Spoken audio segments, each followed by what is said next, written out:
500 నుంచి 800 వరకు ఈ 2 టైర్ పఫ్ స్లీవ్ ఫ్రాక్‌కి మనం చార్జ్ చేయొచ్చు. ఇప్పటివరకు నేను స్టిచ్ చేసిన వాటిలో the most favourite. Seam allowance ఎక్కువ పెట్టుకొని కుట్టుకుంటే వాళ్ళు పెద్దయ్యాక ఇదే టాప్‌ని మీరు లెగ్గిన్ పైన కూడా పేర్ అప్ చేయొచ్చు టాప్ లాగా. అలానే జీన్ పైకైతే ఇంకా స్టైలిష్ లుక్‌గా కనిపిస్తుంది.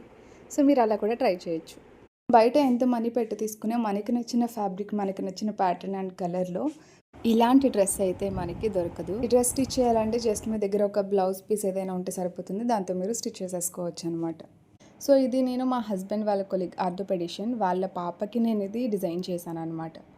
మదర్ చెప్పారు తను light weight frocks and cotton frocks తప్ప ఏం వేసుకోదు అని చెప్పి. సో నేను తనకి కాటన్ ఇక్కత్ ప్రింట్ ఉన్న ఫ్యాబ్రిక్ అయితే తీసుకుని ఇట్లా ఫ్రాక్ స్టిచ్ చేశాను. ఇక్కడ మనకి ఫ్రాక్ ఏంటి అంటే ఫస్ట్ యోక్ పార్ట్ వస్తుంది. తర్వాత 2 లేయర్స్తో ఈ ఫ్రాక్ మనం డిజైన్ చేస్తున్నాం అనమాట. మీకు ఫ్రిల్ కూడా నేను పైకే పెట్టాను. అంటే అదొక డిజైన్లా కనిపిస్తుంది అని చెప్పి మీకు కనిపించచ్చు. నేను ఇక్కడ ఫ్రిల్స్ పైన పెట్టా. అది ఒక మంచి డిజైన్ లాగా మీకు కనిపిస్తుంది చూడండి. సో నేను ఏంటి అంటే ఫస్టే ఫ్రిల్స్ దగ్గర పైన కింద కూడా క్లాత్కి మడుతు పెట్టేసుకుని దాన్ని పైకి వచ్చేలాగా స్టిచ్ చేశాను అనమాట. స్లీవ్ వచ్చి పఫ్ స్లీవ్ ఇచ్చాను.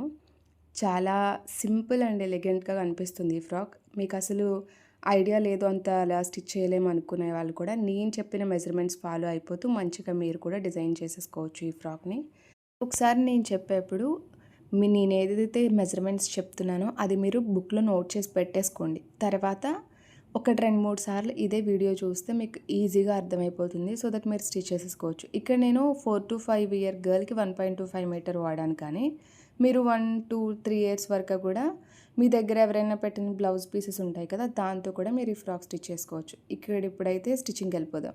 ఇక్కడ మెజర్మెంట్స్ నేను ముందే ఇట్లా నోట్ చేసి పెట్టుకుంటాను ఎన్ని ఇయర్స్ ఏంటి అని చెప్పి. మీరు కూడా ఫస్ట్ వీడియో చూసి ఫస్ట్ నోట్బుక్లో మెజర్ చేసుకోండి మెజర్మెంట్స్. 13 ఇంచెస్ వెడల్పు, 6 ఇంచెస్ వరకు పొడవు తీసుకోండి. ఇది మనకి యోక్ లెంత్ వస్తుందన్నమాట. 6 ఇంచెస్ లెంత్ ఫ్యాబ్రిక్ లెంత్ వస్తుంది. 13 ఇంచెస్ వరకు విడ్త్ తీసుకోవాలి ఫ్యాబ్రిక్ని. నేను ఇక్కడ 6 ఇంచెస్ చూడండి మెజర్ చేసుకుంటున్నాను లెంత్. అది 13 ఇంచెస్ నేను విడ్త్ తీసుకున్నాను. కూడా మీరు 2 ఫోల్డ్స్లో తీసుకోండి. ఎందుకంటే ఫ్రంట్ ఒక పార్ట్ వస్తుంది, ఫ్రంట్ ఒక పీస్, బ్యాక్ ఒక పీస్ కావాలి. సో 2 ఫోల్డ్స్ తీసుకుంటున్నా నేను, సరేనా. ఫ్రంట్ ఒకటి బ్యాక్ ఒకటి ఇక్కడ కట్ చేసుకుంటున్నా. నెక్స్ట్ మనకి షోల్డర్ రావాలి కదా. షోల్డర్ ఏం చేయాలి అంటే ఈ ఫ్యాబ్రిక్ని మనం ఫోల్డ్ చేసుకోండి ఇట్లా. ఇప్పుడు ఎంత అవుతుంది, 4 ఫోల్డ్స్ వస్తుంది ఫ్రంట్ అండ్ బ్యాక్ కదా. ఇప్పుడు ఫోల్డింగ్ సైడ్ ఉంది కదా, ఫోల్డింగ్ సైడ్ నెక్ పార్ట్ వస్తుంది. ఇక్కడ మీరు ఏం చేస్తారంటే 2.25 ఇంచ్ కానీ 2.5 ఇంచ్ కానీ మార్క్ చేసుకోండి. నేను ఇక్కడ 2.25 ఇంచ్ తీసుకున్నా. అక్కడే నెక్ వస్తుందన్నమాట. ఇక్కడ ఫ్రంట్ నెక్ వచ్చి 3 ఇంచెస్, బ్యాక్ నెక్ వచ్చి 2 ఇంచెస్ పెట్టుకోండి. నేను చెప్పేటప్పుడు అన్నీ మెజర్ చేసుకోండి. Front neck 3 inches, back neck 2 inches.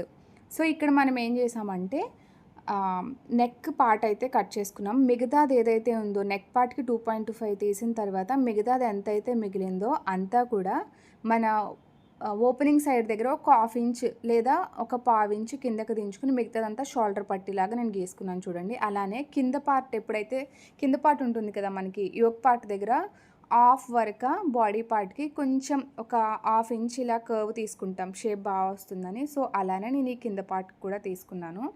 So ఇప్పుడు ఏం చేస్తున్నా అంటే నేను front and back pieces divide చేసేసుకుని, ఇది ఒకటి ఫ్రంట్ ఒకటి బ్యాక్ వస్తుంది కదా, ఈ పీసెస్ని 2 విడివిడిగా చేసేసుకుని ఫ్రంట్ నెక్ బ్యాక్ నెక్ నేను కట్ చేసేసుకుంటున్నా. ఫ్రంట్ నెక్ వచ్చి 3 ఇంచెస్, బ్యాక్ నెక్ వచ్చి 2 ఇంచెస్.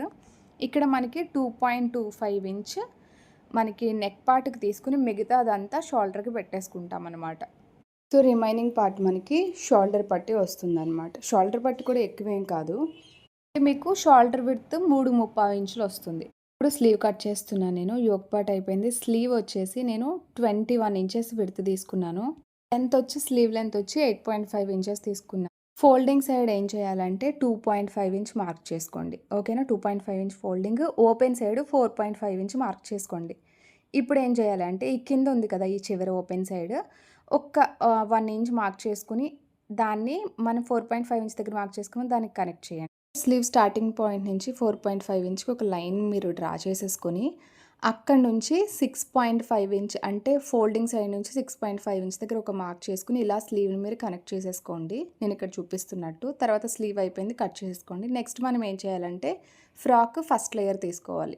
ఫ్రాక్ ఫస్ట్ లేయర్ వచ్చి మనం వెడల్పు ఎంత తీసుకోవాలి, 26 ఇంచెస్, పొడవు 10 ఇంచెస్ వరకు తీసుకోండి. ఇప్పుడు దీన్ని సగం ఫోల్డ్ వేసుకోవాలి. అంటే 2 పీసెస్ కదా ఈచ్. ఆ 2 పీసెస్‌ని మనం ఫోల్డ్ చేస్తే 4 ఫోల్డ్స్ వస్తాయి. ఇప్పుడు ఓపెన్ సైడ్ చూడండి. ఓపెన్ సైడ్ మనం ఏం చేయాలంటే 2 ఇంచెస్‌కి 2 ఇంచెస్ లెంత్ మార్క్ చేసుకోండి. తర్వాత అక్కడే 1.5 ఇంచ్ వెడల్పు మార్క్ చేసుకోండి. 2 ఇంచెస్ ఏమో పొడవు, 1½ ఇంచ్ వెడల్పు మార్క్ చేసుకోండి. మార్క్ చేసుకొని మనం ఏం చేయాలంటే మనం ఇక్కడ ఆర్మ్ రౌండ్ కట్ చేయలేదు కదా! సో, ఇక్కడ అది కట్ చేస్తున్నాం అనమాట. సో, ఇట్లా 1.5 ఇంచ్ వెడల్పు తీసుకొని స్ట్రెయిట్‌గా బాక్స్ క్రియేట్ చేసుకొని ఇక్కడ మనం షేప్ తీసుకోవాలి. రౌండ్ షేప్ తీసుకొని మనం కట్ చేసుకుంటే ఇక్కడ మనకి స్లీవ్ వస్తుందనమాట. ఆల్రెడీ మనకి యోక్ పార్ట్‌ని ఇక్కడ అటాచ్ చేసుకోండి చూసారా? ఇక్కడ మనం దగ్గరికి ఇలా స్టిచ్ చేసేసుకుంటే మనకి చూడండి ఆర్మ్ రౌండ్ షేప్ క్లియర్‌గా తెలుస్తుంది. అక్కడ మనం పఫ్ స్లీవ్ అటాచ్ చేసుకుంటాం. సెకండ్ లేయర్ వచ్చేసరికి సెకండ్ లేయర్ ఇక్కడ నాకు ఎంత ఫ్యాబ్రిక్ మిగిలితే అంత పెట్టేసుకున్నాను. మీరు ఎంతైనా యాడ్ చేసుకోవచ్చు. ఇక్కడ మనం కుచ్చులు పెట్టుకుంటాం కాబట్టి ఎంతైనా ఓకే. ఇక్కడ నేను 42 ఇంచెస్ వరకు తీసుకున్నాను. వెడల్పు 42 ఇంచెస్ తీసుకున్నాను. పొడవు వచ్చి నేను 12½ వచ్చింది నాకు. సో, పొడవు 12½ ఇంచ్ తీసుకున్నాను నేను. ఇది సెకండ్ లేయర్ అనమాట. ఆల్రెడీ ఫస్ట్ లేయర్ అయిపోయింది. యోక్ పార్ట్ అయింది. ఫస్ట్ లేయర్ అయిపోయింది. ఇది సెకండ్ లేయర్. ఇక్కడ మనకి నెక్ పార్ట్‌కి మనం ముక్కు తిప్పాలి కదా! సో, పట్టి వేసుకోవాలి కాబట్టి 1.5 ఇంచ్ క్రాస్ పీస్ తీసుకున్నా. చిన్న టిప్ ఏంటి అంటే ఎప్పుడు కూడా రౌండ్ ఉన్న వాటికి క్రాస్ పీసే తీసుకోవాలి. అప్పుడే మనకి నెక్ పర్ఫెక్ట్‌గా వస్తుంది. ఇక్కడైతే నేను ఈ యోక్ పార్ట్స్ రెండింటిని ఫ్రంట్ అండ్ బ్యాక్ రెండింటిని షోల్డర్స్ అటాచ్ చేసేసుకుంటున్నాను.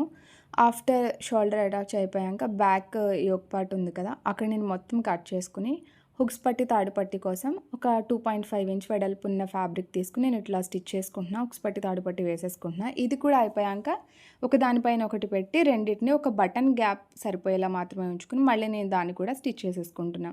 ఇక్కడ ఇంకా మనం నెక్ తిప్పేద్దాము. క్రాస్ పట్టి ఉంది కదా! సో, నెక్ ఫినిషింగ్ చేసేసుకుందాం. నెక్‌కి క్రాస్ పట్టి వేసుకుని ఫినిషింగ్ అయితే చేసేసుకుందాము. చాలా ఈజీనే. ఒకసారి ట్రై చేయండి. జస్ట్ మీరు ఒక 1 అవర్ కూర్చుంటే సరిపోతుంది. ఇక్కడ నేను ఫినిషింగ్ అయిపోయాక ఒకసారి యోక్ పార్ట్‌ని నేను ఐరన్ చేసేసుకున్నాను. ఇప్పుడు యోక్ పార్ట్‌కి ఫస్ట్ లేయర్, సెకండ్ లేయర్ ఇలా అటాచ్ చేసుకోవాలి. సో, ఇప్పుడు ఫస్ట్ లేయర్ అటాచ్ చేస్తున్నా. ఫస్ట్ లేయర్ అటాచ్ చేసే ముందు పైన, కింద కూడా నేను ఆల్రెడీ మడత పెట్టి కుట్టేసుకున్నాను. సో, ఇప్పుడు ఏం చేయాలంటే లూజ్ కుట్టు పెట్టుకుని అక్కడ మనం ఏదైతే నేను స్టిచ్ చేసుకున్నానో దాని కిందే ఒక కుట్టు వేసుకొని స్ట్రెయిట్‌గా ఈ స్టిచెస్‌ని దాన్ని పట్టుకుని ఇట్లా దగ్గరికి లాక్కుంటున్నాను. ఎందుకంటే ఇక్కడ మనం ఎంత అడ్జస్ట్ చేసుకుంటే అంత అడ్జస్ట్ అయిపోతుంది. ఒకేసారి మనం ఇట్లా పెట్టుకుంటే. లేకపోతే మనం కుచ్చుళ్ళు వేసుకోవాలంటే అన్నీ ఈవెన్‌గా రావు. సో, ఇది మీకు చాలా ఈజీగా అయిపోతుంది. సో, ఇప్పుడు నేనేం చేస్తున్నా అంటే ఆల్రెడీ దగ్గరికి లాక్కున్న కుచ్చులు పెట్టుకొని దాన్ని నేను జస్ట్ ఈ ఫస్ట్ యోక్ పార్ట్‌కి నేను అటాచ్ చేసుకుంటే ఇలా వచ్చిందనమాట. సో, సెకండ్ లేయర్ కూడా పైన, కింద గూడా నేను ఆల్రెడీ మడత పెట్టి కుట్టేసుకున్నాను. ఆ మడత కింద కొంచెం గ్యాప్ ఇచ్చి లూజ్ కుట్టు వేసుకొని ఇట్లా ఫ్రిల్స్ లాగా లాగుతున్నాను దగ్గరికి. కొంచెం టైం పడుతుంది గానీ చాలా నీట్ లుక్ వస్తుంది.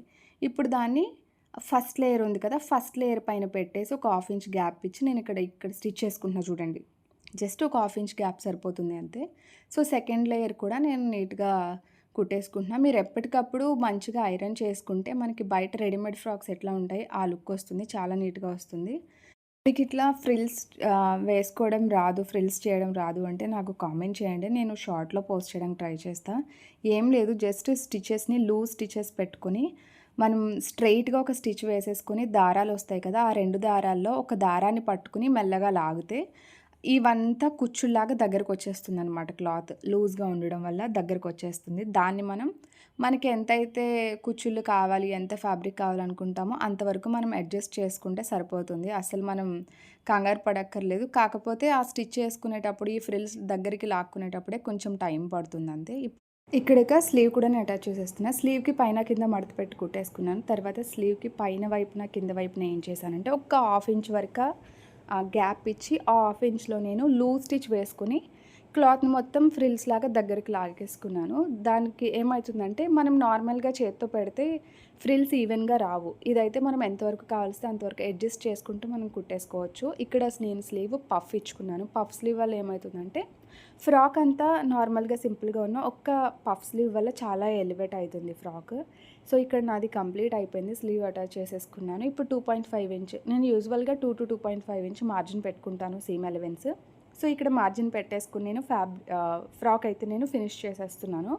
ఫ్యాబ్రిక్ మీరు కదలకుండా చూసుకోండి.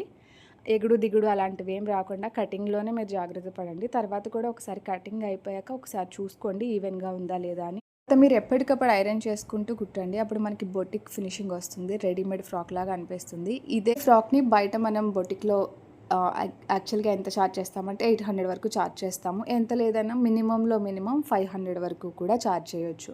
ఎందుకంటే ఇక్కడ మనకి 2 టైర్స్ వస్తున్నాయి కదా, 2 లేయర్స్, అది అండ్ యోక్ పార్ట్ వచ్చి దీనికి స్పెషల్ లుక్ వస్తుంది, దాంతోపాటు పఫ్ స్లీవ్ అనమాట. సో ఈ ఎలిమెంట్స్ వల్ల మనం అంతవరకు ఛార్జ్ చేస్తాము. సో ఫ్రాక్ అయితే ఫినిష్ అయిపోయింది. వీడియో యూజ్ అయ్యింది అనుకుంటే లైక్ చేయండి. లైక్ చేయకపోయినా పర్లేదు, నేను అర్థమయ్యేలా చెప్పానా లేదా అని మాత్రం కామెంట్ చేయండి. సో దట్ నెక్స్ట్ వీడియోలో ఇంకా మీకు అర్థమయ్యేలా చెప్పడానికి నేను ట్రై చేస్తాను. నెక్స్ట్ వీడియోస్ అయితే ఇప్పుడు మీరు చూస్తున్న ఈ బ్లౌజెస్ కటింగ్ అండ్ వీడియోస్ రాబోతున్నాయి. సో సబ్స్క్రైబ్ చేసుకోవడం మర్చిపోకండి. Thank you for watching and follow for more.